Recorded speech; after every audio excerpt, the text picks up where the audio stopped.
Muito bem, hoje eu vou gravar um áudio aqui sobre o pastor Caio Fábio falando do André Valadão. Isso aqui é uma questão mais vinculada ao mundo evangélico, né? E eu já vi que muitas pessoas não conhecem muito bem quem é André Valadão, mas ele faz parte de uma igreja muito conhecida aqui no Brasil, lá em Minas Gerais, que é a Lagoinha, né? A Igreja Lagoinha.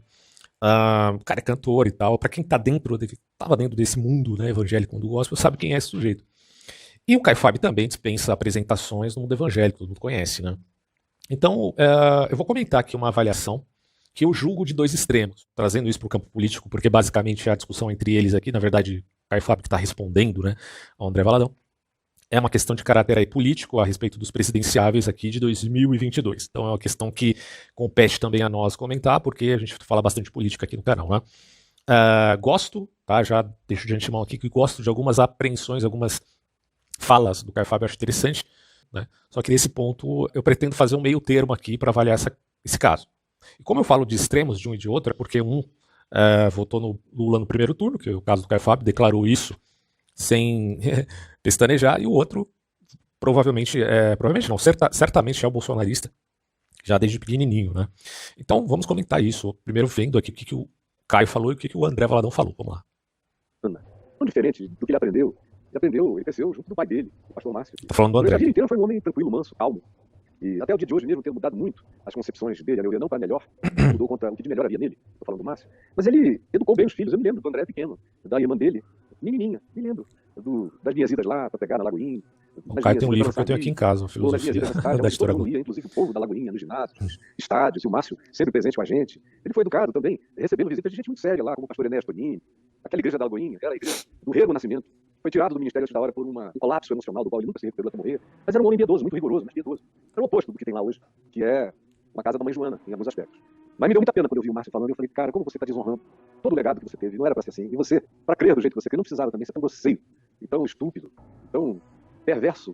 O André Valadão falou, né, sobre a Marina Silva, que é, por sua vez, amiga do Caio Fábio, vai há muito tempo, né? O Caio Fábio tem contato com a Marina Silva. Marina, quando foi candidata à presidência da República em 2018, até antes, acho que se não me engano, em 2014, ela foi candidata também. Acredito que isso aconteceu, não estou muito bem lembrado, mas o Caio sempre apoiou a Marina Silva, conhece ela já desde muito tempo, e, portanto, a gente entende que ele tem... Eu não posso colocar aqui o Caio Fábio como alguém que aderiu à teologia da libertação, tá? Até porque os evangélicos eu nunca vi alguém declarar de forma assim, sem colocar em xeque isso, que fazia parte da teologia da libertação, porque a teologia da libertação é uma coisa mais católica, né? Mas aqui no meio evangélico você tem a missão integral. E a missão integral ela tem alguma coisa, digamos assim, alguma essência parecida, mas não necessariamente igual à teologia da libertação. Por outro lado, a Igreja da Lagoinha ela tem uma coisa muito parecida aí com a teologia da prosperidade. Então a gente está falando aqui já de duas tendências, tá? De um lado você tem alguma coisa da teologia da libertação, no caso da missão integral do Caio Fábio, não que o Caio Fábio faça parte da missão integral, tá? Não faça, até onde eu sei, mas tem muitos amigos lá. E de outro lado você tem o André Valadão, onde a sua igreja tem alguma coisa da teologia da prosperidade, não necessariamente ele faça parte dessa teologia, você pode ver alguma pregação do André Valadão falando contra, mas no fundo, alguns aspectos ele acaba seguindo ali. Então, são tendências, tá? Tendências que existem no meio evangélico. Vamos lá, vamos continuar. Ele não conhece. Tem duas falas. Uma é mais perdoável, porque faz parte daquela ignorância generalizada desse tempo de histeria política. É ele falando do adversário político dele, seja liberal de baixo. Vamos ver. Você que é crente tem dúvida. Eu não tô entendendo onde está a sua fé. Esses pastores que defendem Lula, eles já caíram, eles são podres. Todos esses pastores que falam de Lula, de socialismo, são pessoas que falam na igreja deles, tá tudo vazia. Vai olhar que segue esses pastores. É um bando de crente maconheiro, esquerdista louco. É um bando de pessoas de agenda, podre. Você que é crente tem dúvida. Eu não tô entendendo onde está a sua fé. Esses pastores que defendem Lula, eles já caíram, eles são podres. Todos esses pastores que falando de Lula, de socialismo, são pessoas que falam na igreja deles, tá tudo vazia. Vai olhar quem segue esses pastores. É um bando de crente maconheiro, esquerdista louco. É um bando de pessoas de agenda, podre. Você... Olha aí. Então ele julga, ele faz muito julgamento. O primeiro deles é o seguinte: colocar uma velocidade menor aqui, senão tem muita gente. Se a gente usa esse critério, tá tudo, Jesus errou em todas, porque a porta era estreita, o caminho é estreito, ele chamou o povo dele de ó vós, pequenino rebanho, ao qual o Pai agradou-se em dar-vos o seu reino. Ele o tempo todo advertiu para não seguir com a maioria. Ele disse, olha, não sobrarão quase pessoas fiéis. Então, mas aí, Caio Fábio, quem que é a maioria que você está falando? Em que sentido você está falando da maioria? Você está falando da maioria evangélica, que Deus diz que você não deveria seguir a maioria evangélica, né? Mas aí no fundo você também está seguindo a maioria, porque até onde eu sei o Lula teve 6 milhões de votos a mais que o Bolsonaro, certo? E é provável que o Lula ganhe no segundo turno, pode ser que também o Bolsonaro vire, ninguém sabe ao certo disso, né? que vai acontecer. E para mim sempre foi coerente criticar os dois, tá? E não um ou outro. Para mim a coerência do evangelho, se a gente quiser falar nesses termos, é essa. Né? Então quando você critica só um lado e não fala nada do outro, me parece um problema sério. E esse problema não é só o André Valadão que tem. O amor se esfriará de quase todos. Se aqueles dias não fossem abreviados, nem os eleitos escapariam, porque seguirão em a culpa do Bolsonaro, qualquer outro tema. Ele fala mais de falso profeta e de enganadores, de milagreiros, mentirosos e de tudo isso, do que ele fala do diabo, de demônios, de pecado, de qualquer outro tema desse.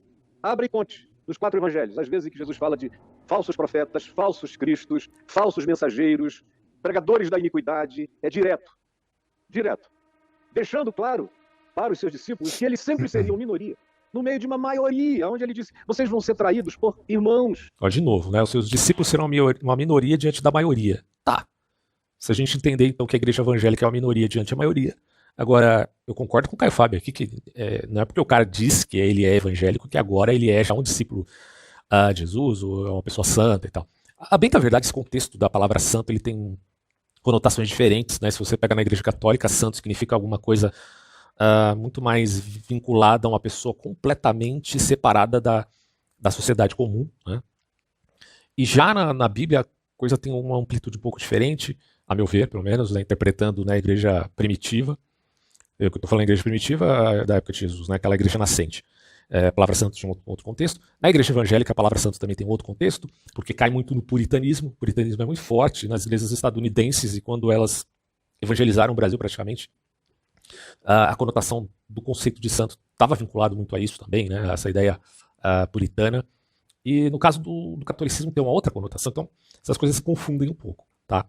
Mas quem é maioria e quem é minoria, a meu ver, não é um critério válido para você avaliar quem está certo ou quem está errado, né? Mas vamos ver o raciocínio dele aqui. Será um irmão contra outro irmão, ele não está falando só de irmão de DNA e sangue, não, é irmão de fé. Sim. Ele está falando da grande apostasia. Ele está dizendo, olha, a grande maioria, as igrejas cheias, em geral, vão estar dando um outro recado para quem conhece o que Jesus ensinou. Se o critério for esse, Andrezinho, cara, muda para Universal.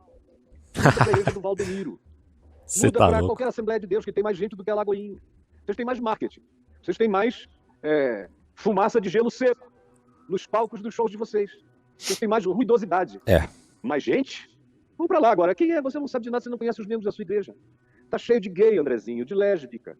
Outro gênero de emoção, de sentimento. Você vê que a questão da sexualidade é uma questão sempre é uma questão tabu, né, dentro da igreja evangélica. E, seja pro lado que critica ou pro lado que defende esse tal puritanismo evangélico, é uma coisa que chama bastante atenção, né, porque parece que o foco do debate sempre está na questão da sexualidade. E, a meu ver, o problema aqui não é essa questão, certo? Por exemplo, o que o André Valadão está criticando da Marina Silva nada tem a ver com sexualidade nenhuma, apesar dele ser também um cara bem puritano, né, conservador no sentido mais amplo, né, da ideia de costumes, que a gente pode até criticar em certo ponto, até admito que alguns costumes são importantíssimos, de fato, para a sociedade, né? Mas o problema ali, que ele está criticando na Marina Silva, nada tem a ver com sexualidade, né? Vamos ver. Nada tem a ver. Da vida. E vocês não falam nada, parece que não tem ninguém aí, não é? No Irã também não tem, sabe por quê? Se você disser que morre. E a única maneira de você não morrer é se você disser eu sou, mas quero... Harold, eu não sei o que acha que tá fazendo. Quero ser operado. Aí eles vão te castro, abrem uma vagina entre as pernas, aí pronto, dizem, não existe gay no Irã. Porque os que eram gays foram castrados e tiveram vaginas abertas. Então, os que não tiveram assim mesmo. Ficaram calados para não morrerem, não serem enforcados. Parece que quem queria fazer acordo com o Irã, lembra do Ahmadinejad, né, que o Caio já deve saber quem é? Quem queria ter contato, diálogo com ele era o Lula, né? Vamos lá. Continue, Fábio, parece que travou aqui. Está congelado aqui, brother, tá todo lado. Voltou. Vamos ver. Mas, eu sei, porque as pessoas falam comigo e falam com dezenas de outros. Você está enganando a quem, garoto? E além disso, eu fico vendo a expressão do ódio e da ignorância. Me mostre um comunista no Brasil. Um partido genuinamente socialista. Você não... Olha, Caio Fábio, desculpa. Mas acho que você desconhece a política brasileira. Existem muitos partidos no Brasil, PCB, PCdoB, PSOL, que se definem como... Agora, você tem que entender o seguinte, o comunismo, ele é dialético. Sendo, portanto, dialético, ele tem várias formas de se manifestar à luz do contexto de como a sociedade se apresenta, né? Você não pode pensar o marxismo como uma coisa estática. Como, por exemplo, você pensa o Antigo Testamento, né? Bom, nem o Antigo Testamento é tão estático assim, já que houve a manifestação do Novo Testamento, pelo menos para os cristãos, onde você tem uma amplitude, né, de se verificar a relativização de certos dogmas judaicos que não são propícios aos povos gentios, aos povos que não são judeus, etc. Então não dá para pensar, desculpa, não tem como você pensar o marxismo como uma coisa estática. Isso é totalmente errado do ponto de vista do estudo do que representa de fato a doutrina, digamos assim, né, entre aspas, de Karl Marx. Vamos ver. Não acha mais nem na Europa. Você acha extrema-direita, nazista na Europa, fascismo. E você não acha extrema esquerda não, Fábio? Tu não acha extrema esquerda não, só acha extrema direita? De fato, existe extrema direita na França, na Europa. Eu mesmo tenho uma playlist aqui de uma série sobre a extrema direita, onde a gente vai entendendo, junto com o Mark Sedgwick, que é um estudioso, né, da extrema direita, quem são os grandes ideólogos desse movimento, principalmente na Europa. Tá? E é bem interessante estudar isso. Agora, a questão é que existe uma nova esquerda, que é radical, e que tentou se colocar como uma opção frente ao quê? Ao stalinismo. Porque o stalinismo, aos olhos deles, também era algo criticável. O stalinismo, para quem não sabe, pelo amor de Deus, né, se você não sabe disso, foi a tentativa da implantação do comunismo na União Soviética. Bom, em terras americanas, a coisa ganhou uma outra amplitude por mãos de europeus, né, principalmente da Escola de Frankfurt. Então, assim, essa coisa é muito profunda, cara. Não é uma coisa que você vai conseguir avaliar do ponto de vista apenas teológico. Você precisa ter um arcabouço bibliográfico muito grande para compreender o que de fato acontece ali na estruturação da nova esquerda, principalmente nos Estados Unidos, e como aquele pensamento reverberou até aqui e toca a sociedade em geral. Né? Quando a gente fala de marxismo cultural, bom, o marxismo cultural é um eufemismo, tá? Não é hipérbole, como muita gente pensa. Pelo contrário, porque não é marxismo. A Escola de Frankfurt, por exemplo, né, não é só a Escola de Frankfurt também, tem muitos pensadores da nova esquerda que não necessariamente eram a Escola de Frankfurt. Mas a nova esquerda ela não trabalha só com a ideia marxista, é um diálogo com outros autores, até mesmo conservadores. Para quem não sabe, Freud, por mais que isso surpreenda as pessoas, Freud era um pensador até um tanto conservador, tá?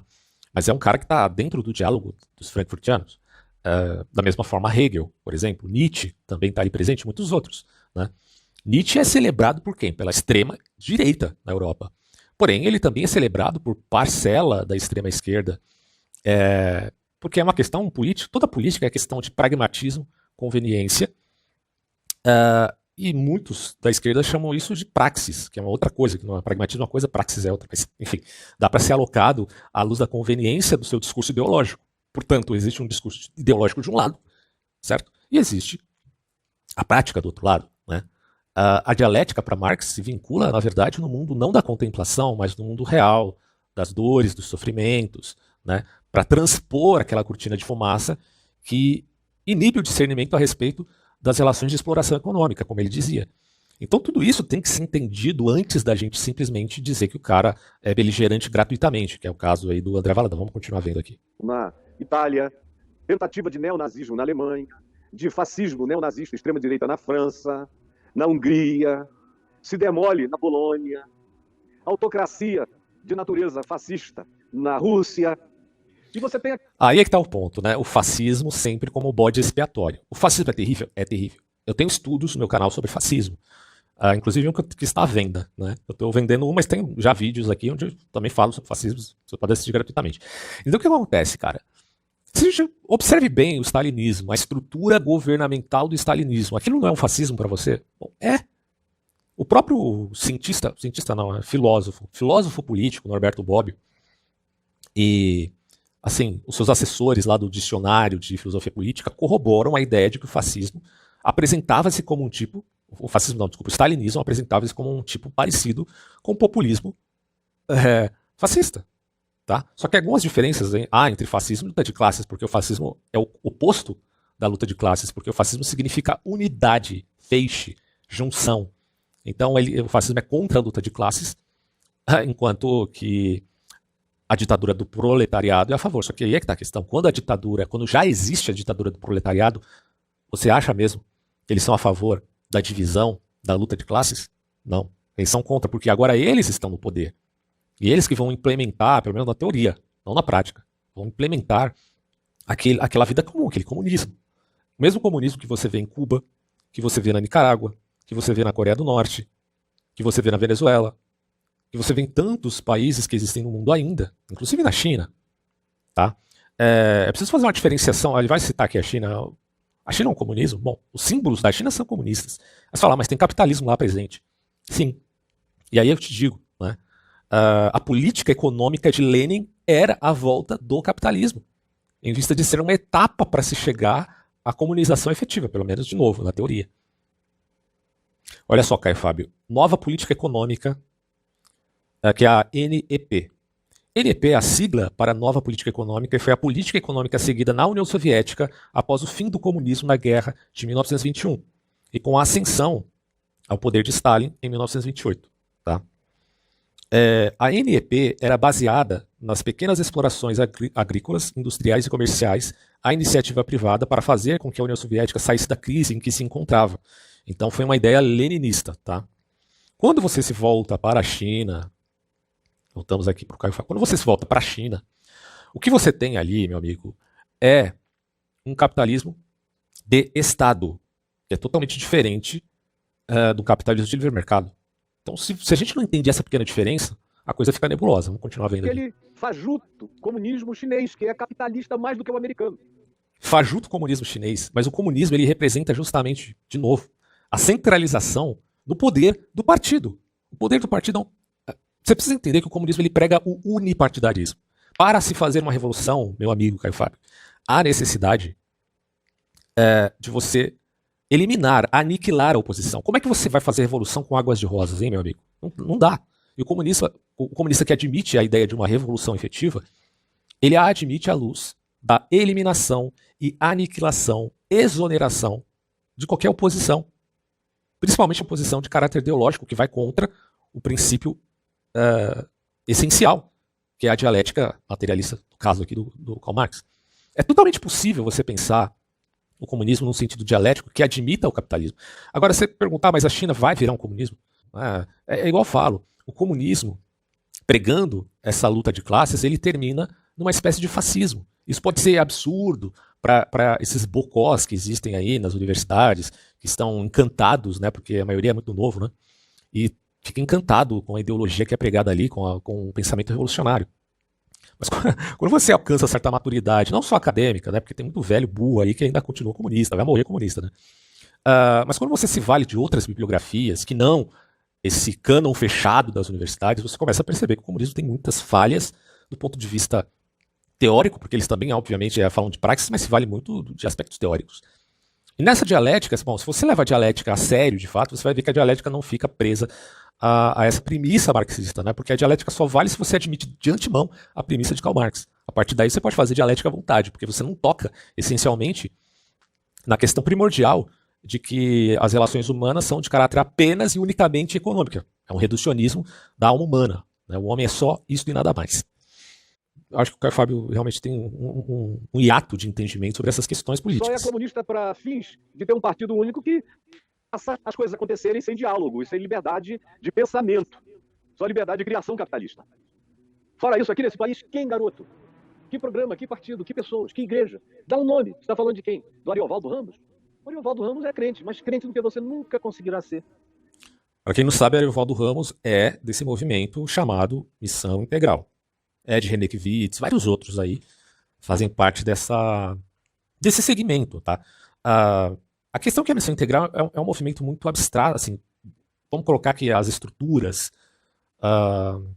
os pilares teológicos da Missão Integral não estão muito claros, porque você tem ali muita gente que segue doutrinas bem esquisitas, como, por exemplo, teísmo aberto, ou eles até alegam que não é teísmo. Por exemplo, Ricardo Coutinho, eu não sei se ele ainda é da Missão Integral, mas, bom, ele sempre foi um amigo, né, desse projeto, digamos assim.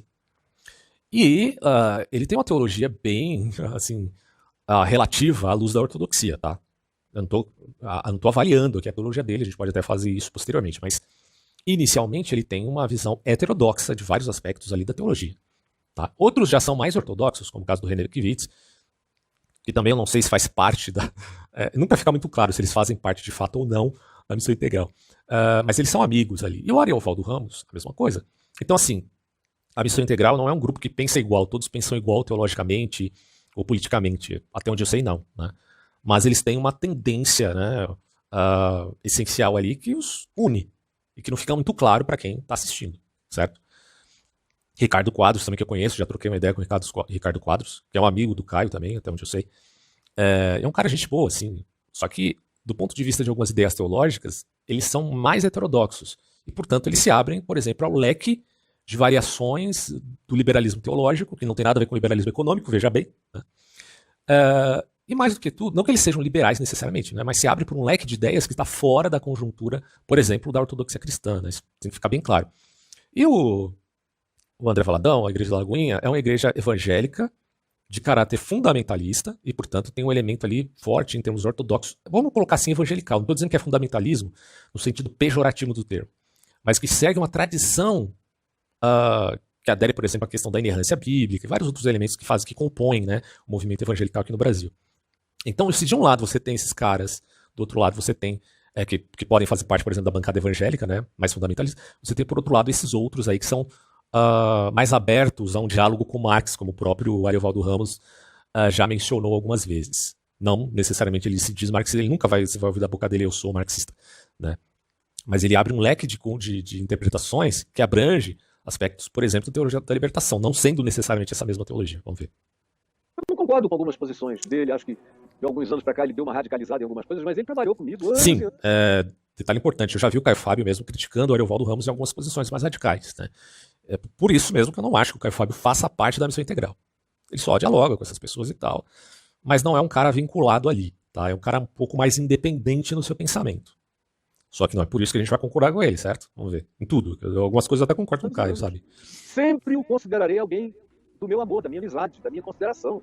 Tem a ver comigo, com quem eu sou em relação a ele. O que ele pensa de mim, tanto faz hoje em dia para mim. Mas eu sei quem ele é, qual é a essência dele, embora eu não concorde com aspectos da marginalidade das expressões dele e tal. Mas eu sei qual é o core. Quem é ele? Quem ele adora. Você... Nem o nome dele, que é o mais explícito dos progressistas de hoje em dia no meio cristão, você tem coragem de citar. Quem mais? Eu conheço todos eles e não encontro ninguém assim, garoto. E eu não estou tentando... Acho que aqui caberia a gente fazer um estudo mais aprofundado do que realmente é o progressismo. O que, afinal de contas... Porque dizer que as pessoas são progressistas ou são conservadoras, você tem aí, sabe, um jargão, um rótulo que pode ser muito perigoso, porque as pessoas não sabem realmente o que é ser conservador ou o que é ser progressista. Sabe? E como essas coisas assim... Porque quando você entende de um lado progressismo e de outro lado conservador, você pensa, conservador é imobilista, do ponto de vista político. Imobilista, não aceita progresso. O que é o antagonismo completo e total, por exemplo, com o fascismo. O fascismo abrangia uma ideia do quê? De progredir a sociedade em termos até, poderíamos incluir aí, com certo positivismo. O progresso tecnológico, o progresso econômico, progresso. Quem pegava isso era o fascismo. Curioso, né? Então, como é que você vai falar que o fascista é imobilista nesses termos? Não é, né? Agora, quando você fala de progressismo hoje em dia, você está falando de uma ala que prega um progresso moral, que tem a ver, por exemplo, de como se apresenta o Partido Democrata norte-americano. É só você olhar para o Partido Democrata de algumas décadas para cá, porque claro que o Partido Democrata não começou como progressista, até porque no histórico do Partido Democrata você percebe que eles eram a favor da escravidão, né? Que é uma coisa bizarra para nós hoje em dia, óbvio, né? Porém, hoje é o exato oposto, certo? Então, é muito ambíguo você falar de progressismo como aceleracionismo e conservadorismo como imobilismo, até porque o pensamento conservador de caráter acadêmico não é imobilista, não é. Estou falando aqui de autores que eu já estudei, como, por exemplo, o Roger Scruton. Quando você estuda esse autor, você vai falar, esse cara não é imobilista. O que ele critica no progressismo, digo aqui o Roger Scruton, é o aceleracionismo, que tem consequências, meus amigos, terríveis, né? É só você procurar para saber. Os aceleracionistas pregam o transhumanismo. Os aceleracionistas pregam que um dia as mulheres vão se livrar do parto, porque a tecnologia vai cobrir tudo e vai mudar completamente o modo como o homem interage com a natureza. Ora, isso implica que agora uma crítica ao transhumanismo seja necessária vínculo com o pensamento conservador imobilista? Não, né? A tecnologia realmente não vai parar de crescer. Alguns dizem que a gente vai chegar a um ponto que é uma singularidade tecnológica, onde a inteligência artificial vai dominar o mundo. Ninguém sabe exatamente como vai ser o futuro, né? Mas existem N livros escritos aí por futurólogos falando a respeito desse assunto, e que são entusiastas do transhumanismo. Eu tenho aqui já um vídeo criticando o transhumanismo, que isso representa o futuro. Mas é uma grande neblina. O que eu estou só colocando aqui é que o aceleracionismo, que é uma pauta do progressismo, abrange a ideia de relativização moral, as morais dos costumes passados, para uma abertura maior, já que essa tecnologia vai mudar tudo. Né? Então, esse tipo de debate existe, e ele implica na dúvida até mesmo do que é a natureza humana, ou se existe uma natureza humana. Que é um problema de caráter ético. Né? Agora, quando você vai entrar nesse ponto de vista aqui puramente filosófico, você chega a conclusões bizarras, como, por exemplo, aborda o C.S. Lewis, aí, que o Caio tanto celebra, no livro A Abolição do Homem. Se você ler aquele livro, você vai perceber que ser progressista não é uma coisa tão boa quanto o Caio Fábio parece que está colocando aqui. Porque eu não sei se o Caio Fábio sabe o que de fato é progressismo, pelo menos na interpretação moderna, pós-moderna, melhor ainda, né? Vamos ver. Defender ninguém, coisa nenhuma, eu só não entendo. Você é um mentiroso, meu rapaz. Fica enganando esse povo que não sabe discernir a mão direita da mão esquerda. Chega uma hora em que de toda palavra frívola dita por nós, quem disse foi Jesus, nós prestaremos conta de cada uma delas. Se elas não correspondem à verdade, nós prestaremos conta de todas as nossas frivolidades. Agora é a hora de preparar Black Friday. Agora é a hora de entender com os fornecedores. Falar com o fornecedor. Tem contra a alma humana. Todas. Tem um juízo decretado. Não adianta dizer, eu era um garotinho, um Andrezinho. Quando eu acabava, eu ainda gritava, mamãe, acabei. Pra vir ser limpo. Então, por favor, não me julga tão forte. Cara, você está pervertendo com o seu verborragir perverso e inculto. Eu não sei o que você estudou na vida, mas você é um cara sem cultura de nada. E pratica um pragmatismo de uma ignorância. Olha, muita coisa a se dizer aqui. De fato, eu não acho que o André Valadão seja um cara culto do ponto de vista filosófico, teológico. Teológico até que talvez, alguma coisa ali. Eu não acho que ele seja alguém que tenha estudado a fundo movimentos políticos, tá? Teológico, sim. Pode ser que ele é pastor, então ele deve, sim, ter estudado mais teologia, óbvio. Mas filosófico, político, sociológico, eu não sei. Eu acredito que não. Até porque não é uma demanda que ele tenha. Só que no momento que ele vem a público falar de política, a gente espera que ele tenha algum conhecimento na área, né? E certamente ele se vale desse conhecimento de forma terceirizada. Inclusive na Lagoinha lá dos Estados Unidos teve um congresso onde participou vários bolsonaristas. Paulo Matias, se não me engano, Nicolas Ferreira, quem mais? Até o Alan dos Santos, né? Até o Alan dos Santos, que é um bolsonarista mor, extremamente perseguido pelo STF, e que cometeu muitos erros, a meu ver, o Alan dos Santos, tudo bem, uma coisa é você perseguir o cara politicamente, outra coisa é você concordar com ele. São coisas diferentes. Eu não concordo com o Alan dos Santos em muitas das ideias dele, né?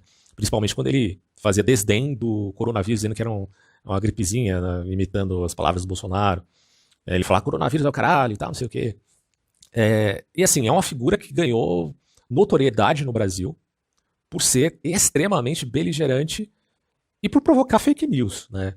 E de fato, muitas das notícias que apareciam lá no Terça Livre, que eu acompanhava, mas depois que o Bolsonaro se tornou presidente, começou aquele conluio, aquela fermentação, aquele purismo para dizer que todo mundo era traidor do Bolsonaro só porque o criticava, aí o Terça Livre virou um compêndio e listas de várias notícias que, no fundo, eram falsas, né?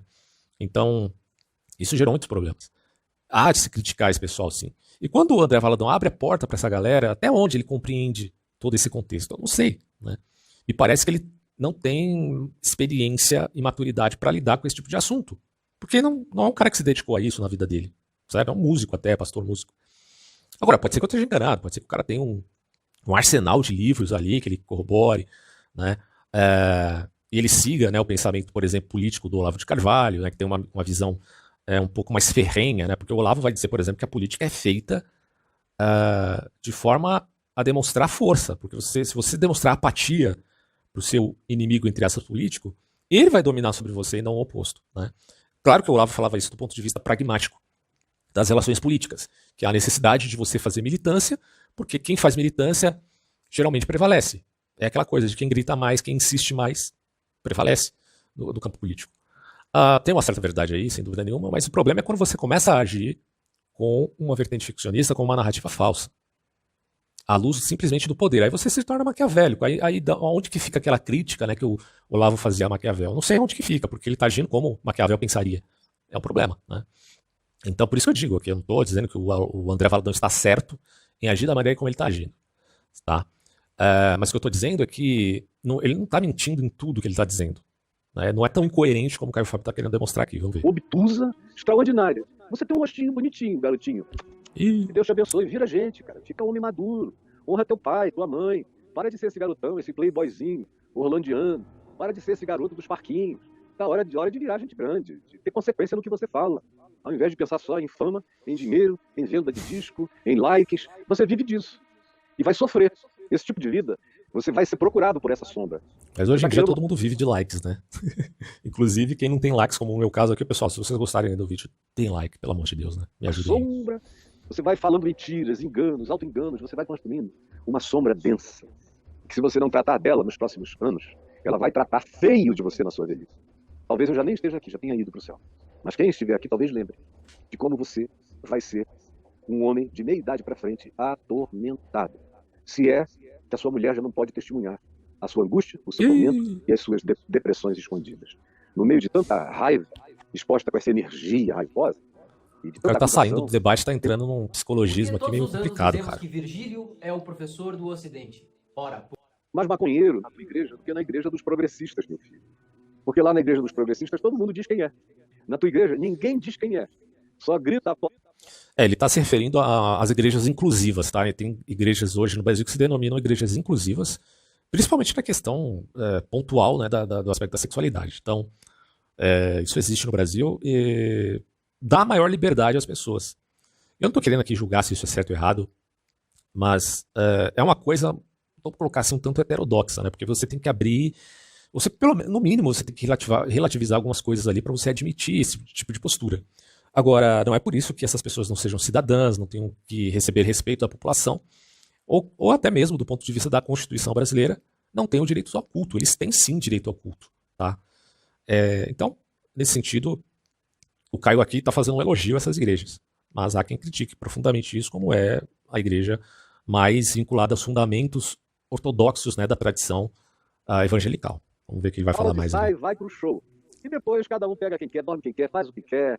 Diz que tá te amando porque tomou êxtase, não é porque foi derramamento do Espírito. Aqui ele está criticando a hipocrisia que acontece na igreja evangélica do Brasil, a igreja tradicional, tá? Pare de falar tolice. Relativize. Eu fiquei contando as vezes em que você diz todos. Todos. Meu filho, só Deus pode dizer todos. Ninguém pode dizer todos. Me observe, eu digo muita gente, a maioria, a quase totalidade. Mas até nos dias de Baal, Deus abriu um parêntese para Elias. Eu fui deixado só. Corroboro com ele. Não dá para você ficar generalizando os grupos, né? Você vai generalizar e dizer que todo evangélico progressista é de má índole, por exemplo. Eu não acho que seja. Eu acho que, no mínimo, se essas pessoas estiverem abertas ao diálogo, sem aquele preconceito que existe sim contra um pensamento mais tradicional, eu acho que é válido você discutir, né? Um discurso vai corrigindo o outro, né, essa troca de ideias. Por isso que eu acho que é importante você ter um lado mais conservador, menos conservador, mais progressista, menos progressista, porque é importante você ter esses papéis sociais dentro da sociedade, porque senão não existe diálogo, né? É o que a gente chama de tolerância das ideias. Agora, o problema é que hoje a sociedade, dentro dessa esfera do pensamento progressista, eles pregam a diversidade, somente a diversidade no sentido estético, mas não a diversidade no sentido de ideias. Bom, se você é contra a diversidade no sentido de ideias, você defende a diversidade, então você está cometendo uma falácia aí, porque a maior diversidade que existe é a diversidade de pensamento, que é tão importante justamente porque nós não nascemos sabendo e porque nós não somos oniscientes e nós precisamos manter sempre um diálogo dentro dessa pluralidade. Por isso que não é certo eu querer aniquilar o pensamento progressista ou querer aniquilar o pensamento conservador da sociedade. Esse, a meu ver, é o perigo que existe, tá? E é o perigo que aparece, por exemplo, nessa cultura woke que o Caio não cita aqui, eu não sei se ele conhece isso, mas existe uma cultura woke do despertar, já citada aqui no meu canal várias vezes, que é extremamente beligerante e radical, né? Se a gente quer falar do fundamentalismo como um problema no seio da igreja evangélica, ok, tem seus problemas mesmo, a gente tem que ver isso e criticar. Mas também existe um problema na ala progressista radical, certo? Que é fundamentalista em seus próprios termos. E que, a gente sabe, é contra a diversidade de ideias. Porque eles querem ser a força uno, a legião uno. Isso aí pra mim é uma coisa assim, quase a demonização da sociedade. É um problema seríssimo. Só eu fiquei só, nem. Eu reservei para mim 7.000 que não dobraram os joelhos a Baal.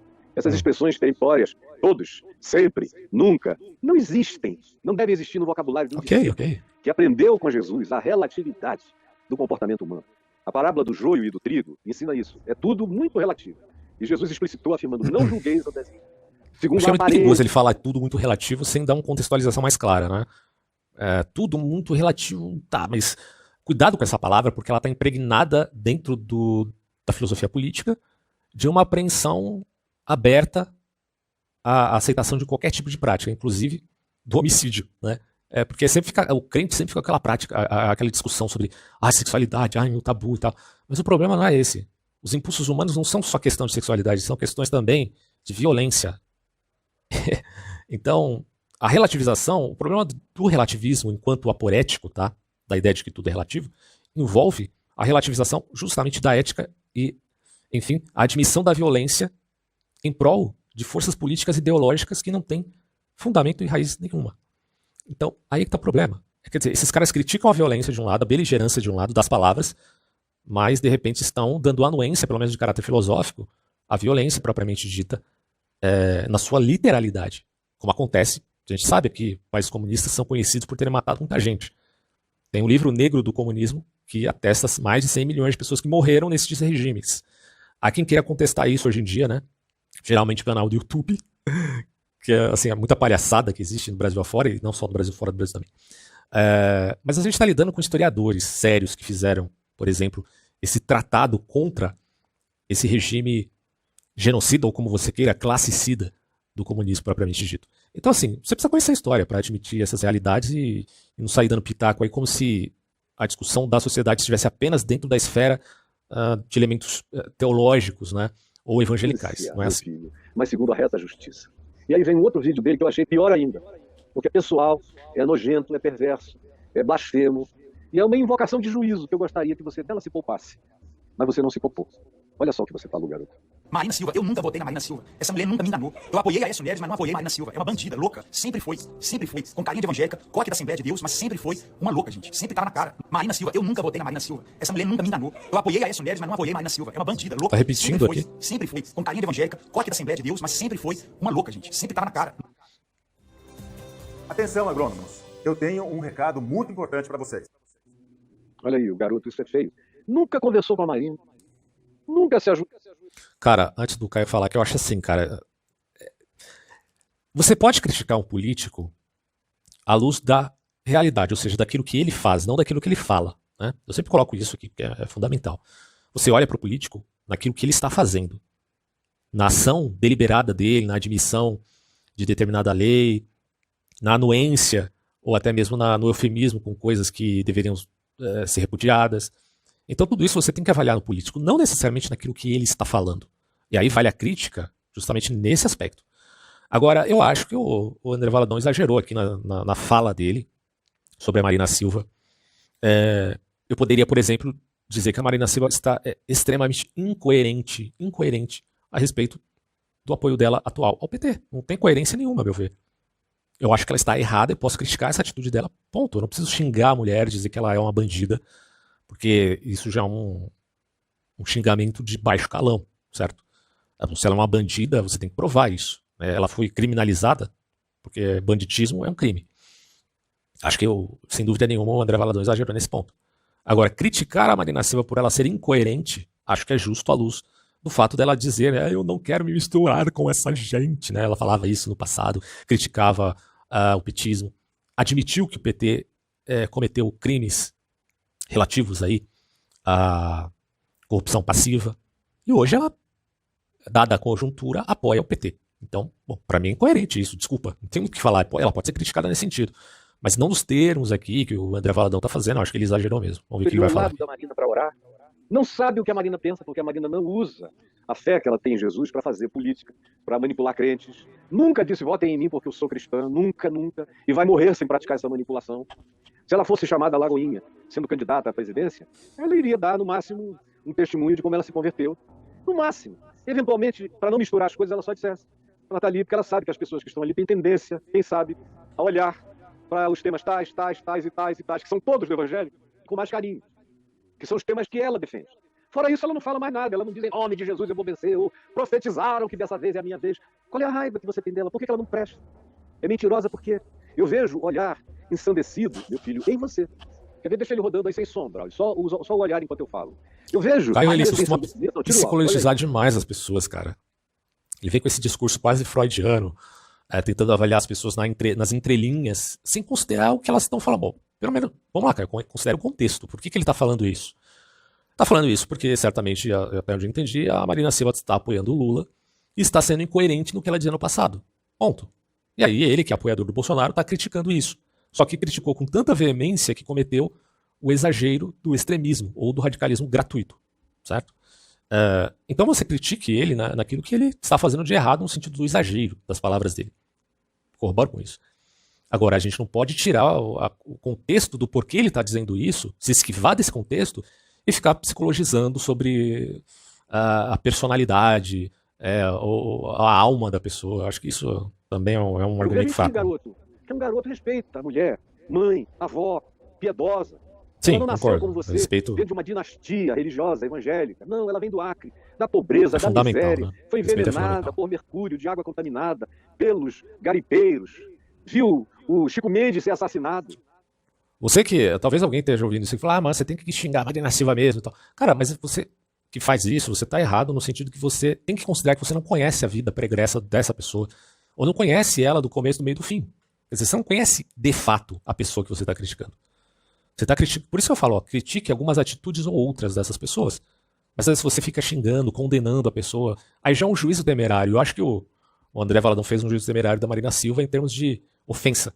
E o Caio faz também o juízo temerário da Marina Silva à luz do contexto da admissão dela ao lulismo atual. Tudo bem, o Caio conhece ela pessoalmente, então ele pode falar mais dela do que eu ou qualquer outra pessoa, né? E nesse sentido ele pode elogiar ela, claro. Mas eu acho que ele se esquiva da atitude incoerente que ela teve atualmente, só isso. Cresceu sob ameaça de morte, no meio da mata, defendendo É uma aqueles que contextualização eram que ele está os fazendo. potenciais seres a serem Ok. mortos naquele ambiente. Foi lá que ela começou a se interessar pela fé. Sabe como é que ela se interessou? Ela se interessou ouvindo o Clodovis Boff, o Leonardo Boff e alguns outros padres da Igreja Católica. O Evangelho de Jesus era o que ela precisava. E ela foi para as comunidades eclesiais de base e viu como nos evangelhos e nos profetas havia um material enorme que não tinha nada a ver com Karl Marx, nada. Ela nunca usou bem. Karl Marx para fazer Ainda leitura como mediador interpretativo da sociedade. Ela sempre leu como uma cristã, a partir do profeta Isaías, do profeta Jeremias, do profeta Oséias, Amós, Obadias, Miqueias. Ela leu a partir dos 4 evangelhos, dos apóstolos. Foi a partir disso que ela leu o mundo, a realidade, e se convenceu de que a nossa sociedade podia ser infinitamente melhor se os princípios mais simples de Jesus fossem praticados. E aí, ela veio para Brasília. Aqui em Brasília, ela chegou com essa consciência cristã, mas ainda não evangélica. Foi aqui que ela ficou doente, indo à morte. E foi aqui que Deus falou com ela. Ninguém foi lá visitá-la, Deus falou com ela. Ela que Ela é mandou petista. chamar alguém para orar com ela. E oraram com ela. E o coração dela se encheu do fogo do Espírito Santo. E ela foi salva da morte. Já uma coisa clara, eu estou dizendo que ela é petista, não significa que isso é um crime.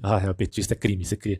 Não, é ser conivente, na verdade, porque o PT é conhecido como um partido que não só foi vinculado a esquemas de corrupção, em vários deles, mas não é o único, tá? No Brasil tem vários outros partidos, inclusive do Centrão, que estavam envolvidos com corrupção. Muitos deles talvez até mais que o PT. Então, não é só o PT que é o partido corrupto do Brasil, tá? Mas o problema do PT é que ele apoia governos tirânicos, ditatoriais, de uma forma, assim, definitiva. Não é um apoio do tipo, não, eu não critico esses governos A, B ou C. Não, eles apoiam porque eles têm uma aliança. Uma aliança. Não é difícil você pegar inúmeras fotos do Lula com o Maduro, por exemplo. Então, quer dizer, o Lula tá lá levantando as mãos do Maduro, comemorando a vitória do Maduro na Venezuela. Quer dizer, você acha que alguém assim se preocupa com o povo venezuelano? Se a gente quiser falar aqui de existencialismo, quiser falar aqui de empatia, se bem que agora há uma crítica por parte de alguns especialistas em política ao próprio conceito de empatia, porque é a empatia que implica esse sentimento faccioso, né? Por exemplo, quando você vai linchar alguém na rua, você está fazendo isso porque você tem empatia para com a vítima. Eu acho que isso é uma confusão de conceitos muito grande. Há quem levante essa bola aí. Tal. Mas empatia também tem um vínculo com o elemento da justiça, tá? Não está isento de você, ou desvinculado necessariamente a ideia de justiça, e justiça abrange, portanto, presunção de inocência e tudo isso que a gente admite dentro de uma lei positiva. Mas o problema que eu vejo, cara, é que o lulismo, o petismo, ele é gritante a incoerência deles falarem de democracia aqui no Brasil e serem contra a opressão que está acontecendo contra outras pessoas no mundo, lá fora, né, nesses países que eles apoiam o governo. E óbvio, se eles apoiam o governo, eles são contra a população daquele mesmo governo. Assim, é a mesma coisa de dizer que 1 mais 1 é 2. Então você não pode se esquivar disso, Caio Fábio. Você não pode se esquivar disso. e não falar nada a esse respeito. Pra mim isso é um absurdo. E ainda chamar isso de evangelho. Ah, o evangelho, porque é contra... Tudo bem, você tem obrigação de falar mal dos erros, criticar de fato, né? À luz da realidade, os erros do governo de direita, bolsonarista, extrema-direita e tal. Tem todo o meu apoio nisso. Mas você não pode se esquivar de falar mal daquilo que é gritante do outro lado. Desculpa, meu amigo, mas não dá. O feminismo, em seu radicalismo, porque existe feministas aí que são mais moderadas e tal, mas tem um feminismo radical terrível, que já adentrou até mesmo as cortinas do púlpito da sua igreja. Não da sua igreja, mas da igreja em geral e evangélica. Então, desculpa, cara, mas a gente tem que ter um pensamento um pouquinho mais crítico do que isso aí que você tá falando. Sem fazer alarde pra ninguém, sem sair dando testemunho aqui e ali, querendo vender uma história, não. Nem arregimentar um eleitorado agora de crente. Opa, colega médico, presta atenção aqui, ó, rapidinho. Esse aqui é meu diploma de médico. Uau. Orgulhosa, temos uma senadora que se converteu e frequenta a Assembleia de Deus em Brasília. Não, ela ficou na dela. Com o pastor dela, vinha aqui em casa, era um homem bom, um homem que eu lamento ter morrido tão cedo, o pastor Sóstenes da Assembleia de Deus. Um homem de Deus. E depois a nossa amizade foi ficando tão nossa, tão íntima. Já não precisava de nenhum mediador, e já faz anos e anos e anos que isso acontece. E ela é uma das pessoas sobre as quais eu tenho o melhor testemunho de fé a dar. Uma das pessoas mais coerentes, mais simples, mais sinceras, mais de joelho no chão. Eu já recebi, assim, alguma suave exortação dela, com todo respeito, amor e reverência, no dia que eu fiz uma análise de uma determinada pessoa. E ela falou, sabe, reverendo, eu concordo com 80% do que o senhor falou, mas eu queria que o senhor deixasse 20% de espaço para considerar que essa pessoa crê em Jesus e ela só é mentalmente desequilibrada. O senhor consegue ver o desequilíbrio mental dela, mas parece que porque o senhor foi tão chafurdado, de tanto maluco assim, e eu sou menos afetada por isso, eu consigo deixar esses 20% de variável para ele. E eu olhei e falei, você está completamente certa, minha irmã. E obrigado por ter me dito isso. E ela fez isso com todos, viu, Andrezinho? Acabei, Andrezinho, a tua irmã, numa das... Concordo, eu acho que ninguém pode ser reduzido a seus apoios políticos, cara. Eu acho que é um exagero por parte dessa terceira via, se é que ainda existe isso. Fracassamos, né? A ideia de uma terceira via aqui no Brasil fracassou total. Mas há um erro de você simplesmente olhar para alguém e dizer, olha, se você votar em um outro, você é conivente com os crimes dessas pessoas e tal. Cara, eu não posso chegar aqui e dizer que se uma pessoa votou em fulano ciclano, dar um peso tão grande ao voto dela e dizer que se ela fez isso, ela agora é conivente com crimes, como faz, por exemplo, o Nando Moura, né? Acho isso um exagero sem precedentes, porque assim, vamos dar o peso devido ao voto. Você votou no cara lá, você deu um voto de confiança, no máximo, você é bem burro para votar ou no Bolsonaro ou no Lula, no máximo você é burro. Agora, ser conivente com o crime deles, desculpa, mas acho que aí também não é bem assim, né? Ambos os caras aí, tanto o Lula quanto o Bolsonaro, eles estão à luz da lei positiva, por mais que isso seja controverso, debaixo da ideia de uma presunção de inocência. Falar, mas o Lula foi condenado, que presunção de inocência é ela? Bom, até considerando o fato que as acusações dele, as condenações, melhor dizendo, dele foram anuladas, então volta o elemento da presunção de inocência, ou tô errado, né? Agora, é claro que eu sou crítico disso, sou a favor da condenação do Lula e tudo mais, e sou crítico do Bolsonaro, e acho que o Bolsonaro cometeu coisas terríveis que não foram ainda esclarecidas, né? E não confio nem outro, ponto. Não confio nem outro. Mas ainda assim, se admite, né, a ideia de presunção de inocência, por mais que isso fosse algo terrível, do ponto de vista do contexto que estamos vivendo hoje. Mas, bom, deixa eu parar de falar muito aqui, vamos continuar ouvindo, para terminar isso. 14, se eu não estou enganado, foi na de 18. Ela encontrou a tua irmã. E a tua irmã a tratou como quem encontra um anjo. A beijou, a abraçou, fez declarações de carinho enorme. Ele tá falando aqui da Ana Paula Valadão, que é cantora também. Aliás, eu gosto muito das músicas do Diante do Trono. Tem muita gente que tem preconceito com isso. Você não pode ouvir essas músicas, né? Porra, eu ouço e com muita gratificação. Algumas delas são muito bonitas do ponto de vista poético. E teológico também. Do ponto de vista teológico, talvez você pode até encontrar um errinho ou outro ali, né? Que você possa considerar à luz do seu estudo, né? Sobre teologia. Também vai depender do seu segmento teológico também. Mas, enfim, são músicas muito bonitas. Muito inspiradoras até. Só que assim, a Ana Paula Valadão nunca teve muito vínculo com questões políticas, nunca lidou muito com isso. No governo da Dilma Rousseff, tanto ela quanto as outras pastoras cristãs e tal, davam anuência no sentido assim, olha, a gente tem a obrigação de orar pela Vossa Senhoria, enfim, no caso era a Dilma Rousseff na época. E elas, enfim, davam seu apoio, suas orações, suas preocupações, e não tinham esse vislumbre contextual do que representa o PT dentro da história do Brasil, porque o PT é um fruto se a gente for observar bem, da teologia da libertação também, né? O PT tem essa marca, que talvez até mantenha esse partido diferente de um partido bolchevique na Rússia, por exemplo, que era um partido assassino e sanguinário, violento. E o PT aqui no Brasil nunca se demonstrou assim. Sim, você pode até falar de violência em outros termos, em termos mais abstratos no PT. E às vezes literais, mas pontuais. Não necessariamente, não dá para comparar o PT com o bolchevismo na Rússia, né? São coisas diferentes. Tem essa marca da teologia da libertação muito forte no petismo. Essa ideia do gramscismo, né, do Antônio Gramsci, também está muito presente no petismo, de fazer uma revolução se introduzindo dentro das instituições. Então não há uma clara crítica do PT, por exemplo, a igrejas, né? Até porque o PT tem esse caráter populista no Lula. O lulismo é populista, o petismo não necessariamente. Tá? Então essas coisas estão muito vinculadas e são de difícil acesso, porque você precisa estudar muito, refletir muito, ler livros, conhecer o aspecto histórico para poder entender esse processo. E o Caio Fábio, claro que ele conhece isso bem, porque ele já tem uma certa idade, ele viu, né, como o PT se desenvolveu na sociedade brasileira, ele conhece isso. Tá? Então me vale aqui a crítica a ele por saber disso e não pontuar com a clareza devida. Né? Como ela era uma mulher inspiradora, uma mulher santa, uma mulher de Deus. Tu pode vir de quem diz que te ama no meio evangélico, porque você ouvir que alguém te ama e nada, na maioria das vezes, não significa quase coisa nenhuma. Na maioria das vezes. Outras vezes não significa. Bom, gente, eu vou parar por aqui, depois vocês podem assistir o vídeo inteiro do Caio Fábio, tem 40 minutos, não dá pra falar de tudo aqui, porque eu vou parando e aí o vídeo vai ficar enorme pra mim aqui que tô comentando.